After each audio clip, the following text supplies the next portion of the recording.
नमस्कार। प्रस्तुत है आज का चिंतन। वाणी की मिठास मनुष्यता की शालीनता का एक महत्वपूर्ण अंग है।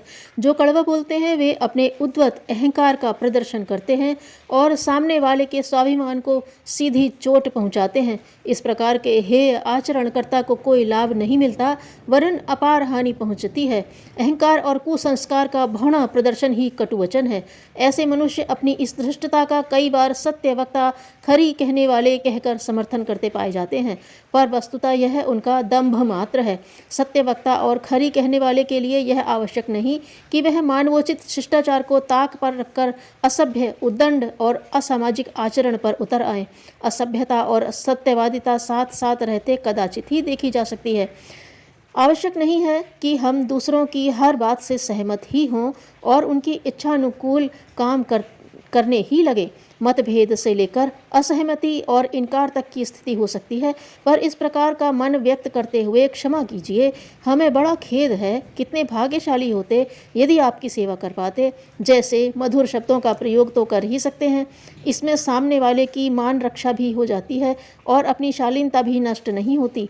जिन्होंने अपनी थोड़ी सी सहायता की हो, उन्हें धन्यवाद देने और कुछ अनुरोध करना हो तो कृपया जैसे शब्दों के साथ कहने में जीभ का कुछ घिस नहीं जाता, पर दूसरों पर जो छाप पड़ती है उससे स्पष्ट होता रहता है कि बोलने वाले में शालीनता की मात्रा विद्यमान है।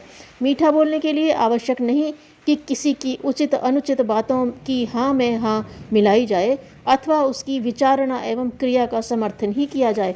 मीठा बोलने में एक ही दृष्टि प्रधान रूप से ध्यान में रखनी है कि सामने वाले के स्वाभिमान को अनुपयुक्त चोट न पहुँचे। ऐसे कटु वचन न कहें जो उसे तिरस्कृत करते हों।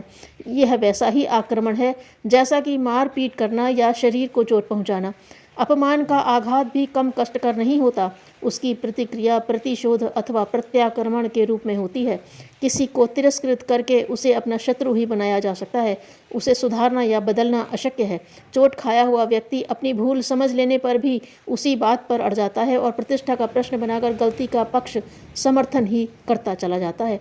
कटुभाषी प्रायः किसी को सुधार या बदल नहीं पाता, केवल अपने प्रति विद्वेष ही उपार्जित करता है। मीठे वचन का अर्थ है अपनी नम्रता, विनयशीलता, शिष्टता, सज्जनता का और शालीनता का ध्यान रखते हुए शब्दोच्चारण करना। यदि हम गाली गलौज जैसे मर्मभेदी अपमानजनक शब्द बोलते हैं या दूसरों को मूर्ख बेईमान कहते हैं तो यह उसके स्वाभिमान पर सीधी चोट हुई। संभव है सामने वाला भूल या भ्रम से ही वैसा कर बैठा हो जिससे हमने बुरा माना है। संभवतः अज्ञान, प्रमाद या दूर की बात न सोच सकने के कारण ही उसे अप्रिय आचरण बना हो। हम दूसरों की परिस्थिति या मनोभावना का सही मूल्यांकन नहीं कर सकते, अस्तु सीधे उस पर दुष्टता या दुर्भावना का आरोपण इस तरह नहीं करना चाहिए जिससे उसे मर्मभेदी चोट लगे। मधुर शब्दों में बताई हुई भूल सामने वाले को यह अवसर देती है कि वह अपने कृत्य पर शांतिपूर्ण ढंग से विचार कर सके और आवश्यकता अनुसार अपने को बदल या सुधार सके। हर दृष्टि से लाभ मीठा बोलने में ही है, कटु भाषण में नहीं। मूल्य को देखकर नहीं, अपने गौरव को देखकर काम का स्तर ऊंचा रखना चाहिए। बड़ों की सीख याद रखने वाला अनर्थ से बच जाता है। धन्यवाद।